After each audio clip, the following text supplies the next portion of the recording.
Okay, our next panelist is the Chief Strategic Communication Officer of the Commission on Human Rights. He is currently a Master of Development He's currently studying Masters in Development Communication at the University of the Philippines. He has served as Deputy Head of the Communication and Public Affairs Unit of the Office of the Presidential Advisor in the peace process prior to his joining the Commission on Human Rights. So may I present Mr. Marc Siapno?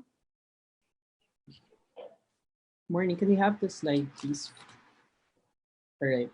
First and foremost, I'd like to thank, of course, FNF Philippines for allowing us to take part in this important conversation.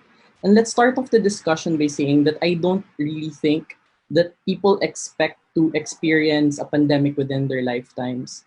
And so when something is spreading at a very alarming rate, and it does not seem to discriminate who to infect, it's very expected for people to fear, in this case, that virus.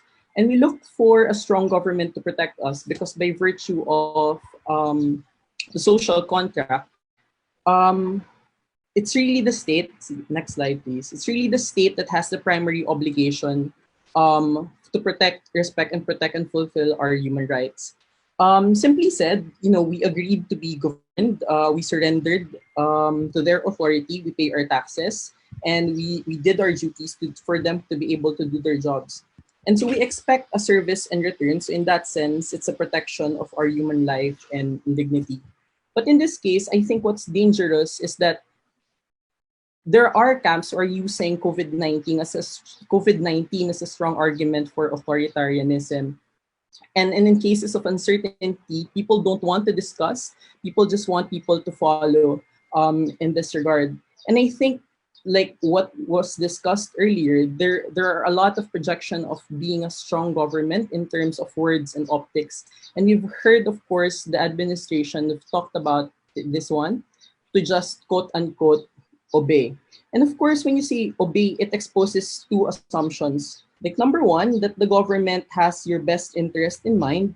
And second of all, they have first of all, that the government knows better. And then second, they have the people's best interest in mind. Like say, for example, when we talk about China, to be fair, they were able to identify the genome of the virus within weeks. They were able to share it with other authorities.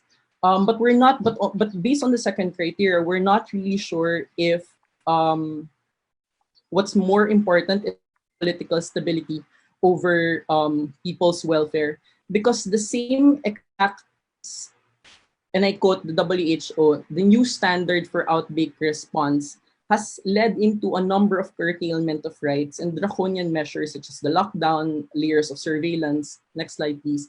And we know, of course, the case of Dr. Wen Liang, when, of course, people were reporting about the pandemic and they were dismissed as mere rumors.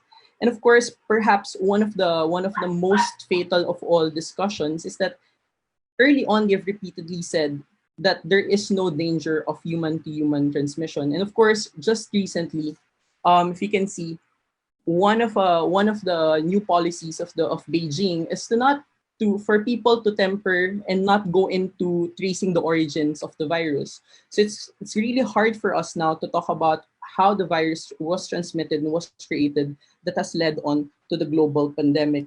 And of course, we know its effects at this point. We have over 2 million cases. We have surpassed the 100,000 mark for deaths, and these is spread across 185 territories and countries.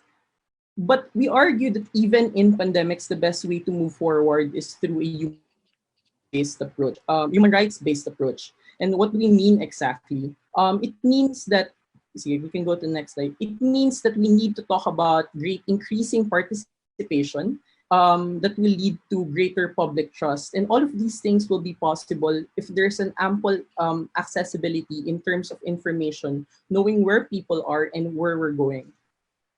In this case, next slide, please.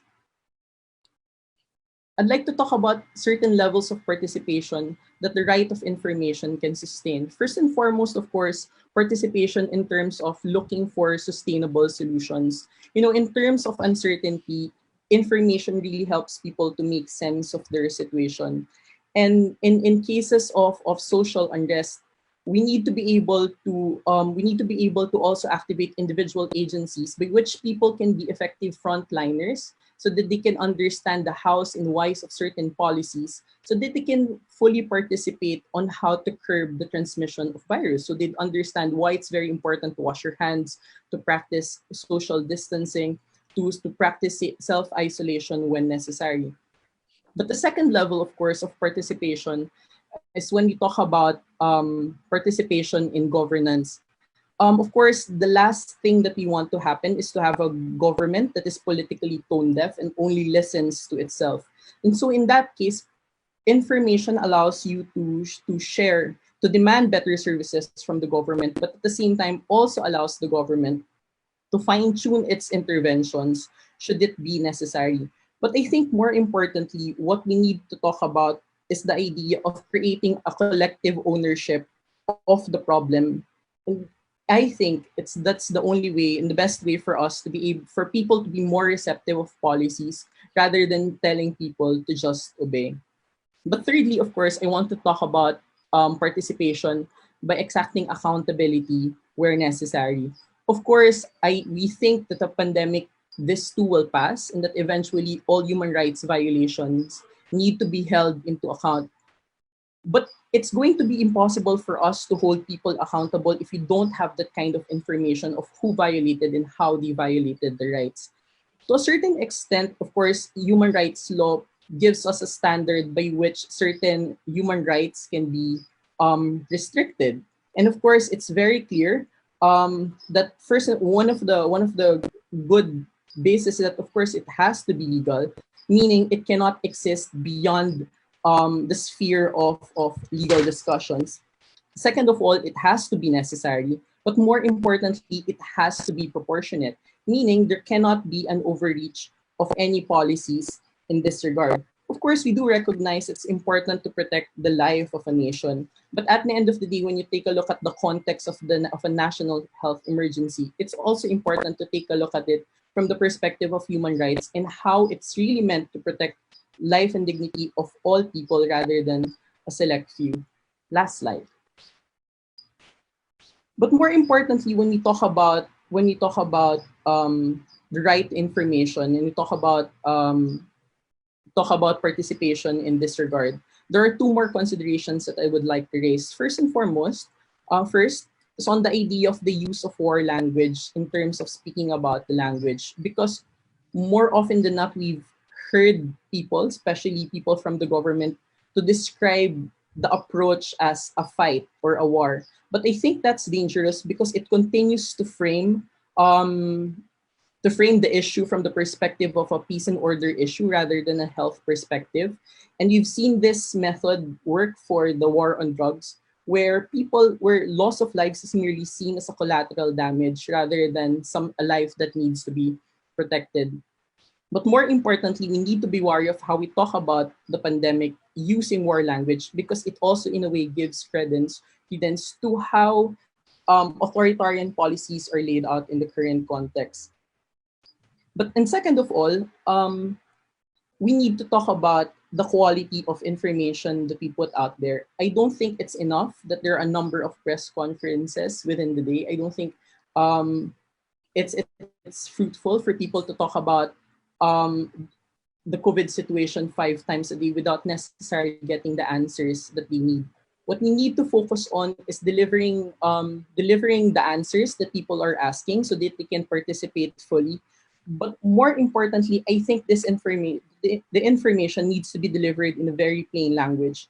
Because when they the government first started talking about social distancing, it's a concept that's very hard for people to understand. But when people demanded for benefits, the government started talking about social amelioration, and these are concepts that are very hard to grasp. And to close, I think lastly, at the end of the day, addressing the pandemics or any pandemic for that matter is is still best done within the premise, within the precepts of a democracy, because in that case, we allow multiple voices to be heard. And in that way, we ensure that no one is left behind.